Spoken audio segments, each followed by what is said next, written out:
Hi, and welcome back to Football Made Simple. A mouth-watering semi-final took centre stage at the Euros as Italy prepared to take on Spain. Italy have been the outstanding team so far, while Spain have had good performances not fully reflected in the scorelines. And in the end, this game finished 1-1 after extra time, thanks to goals by Chiesa and Morata, with Italy going through after penalties. The XG showed that Spain were once again dominant in terms of chance creation, but were wasteful. But what tactics did Mancini and Enrique use? Let's take a look. A quick reminder of the formations that Enrique and Mancini opted for in this semi-final clash, as you can see on the wonderful OneFootball app. OneFootball is sponsoring this video, and they have the best football app around, giving you match updates, match commentary, and stats. And outside of matches, it'll give you breaking news, transfer news, and so much more. And you can get it absolutely free today through the link in the description below. Now let's start with Spain, as they had over 70% of the ball. Initially, when Spain had the ball deep from goal kicks, the centre-backs split to the width of the box, with the full-backs remaining deeper as options. And in the first half, Italy were looking to press high up, with Insigne coming in off the left and Immobile covering Laporte down the right, whilst the midfield went man-to-man. Insigne would look to position himself so that he could press the centre-back or drop back into Azpilicueta when necessary.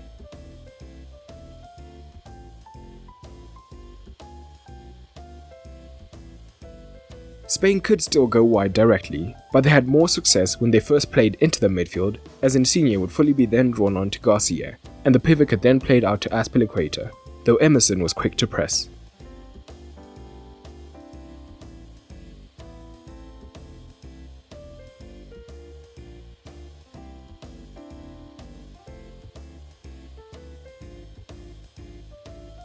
But even from goal kicks, Spain could play through the centre.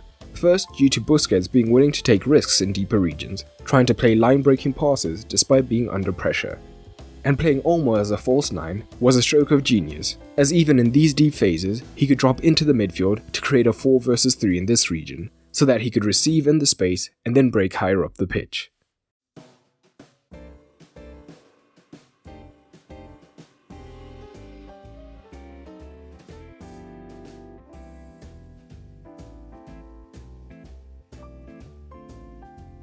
And in open play, initially Ferran and Oyarzabal hugged the touchlines, meaning that Azpilicueta and Jordi Alba played much deeper than usual.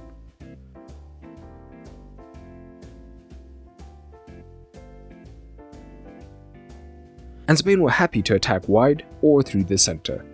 On either side, when the winger came deeper to pick up the ball, Italy's fullbacks were aggressive in pressing, so this would leave space in behind them that the Spain midfielder, whether Pedri or Koke, would look to attack, potentially dragging a centre-back out of position, though Spain couldn't make the most of this.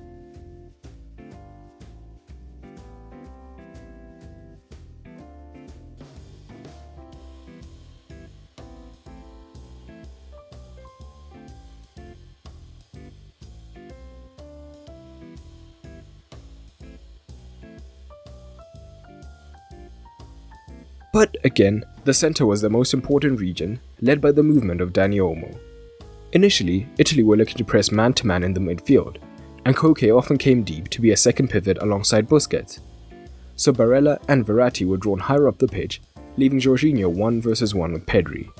And Olmo could then drop into the midfield to create a 2 versus 1 against Jorginho, so that either Pedri or he could receive and turn, and then look to attack.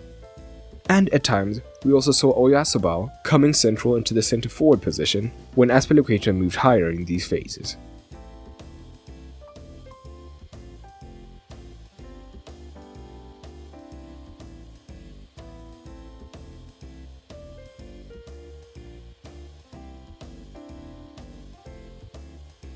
One of the ways Italy looked to deal with this was by having their ultra-aggressive centre-backs look to follow the free man into the midfield, which would make it man-to-man higher up, but would of course leave space in the backline that could be attacked.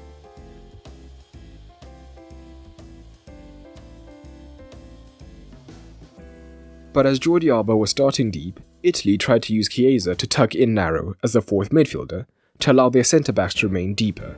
But Pedri would still be able to get away from Chiesa at times, who wouldn't want to come too central.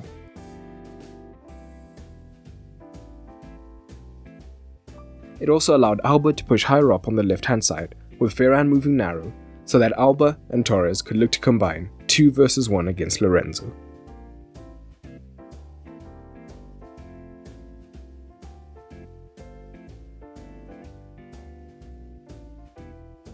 But when trying to see the game out in the second half, Italy sat much deeper in a 4-1-4-1, with Insigne now more defensive.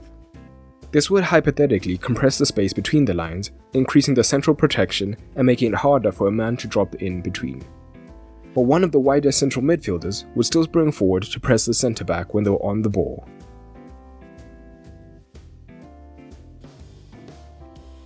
And this is where Morata's goal comes from.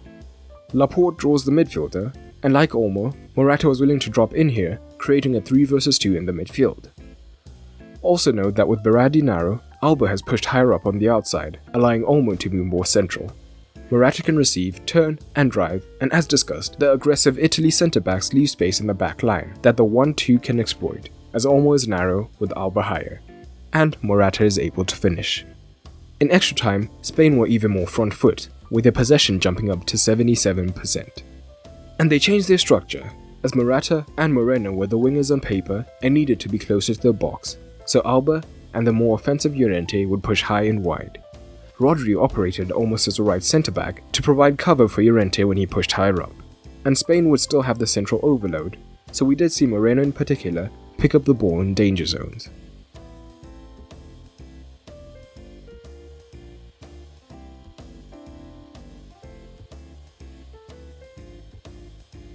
Let's briefly touch on Italy and their 30% possession. When Italy looked to play out, Spain had a similar pressing shape, with Oyarzabal joining Olmo. This left Emerson as the free man, and he could be found directly or through the pivot. And Azpilicueta was particularly aggressive in pushing high up and pressing Emerson, which could be effective, but it also meant that Garcia could be dragged out of position when he looked to cover Insigne. This even led to a dangerous phase of play.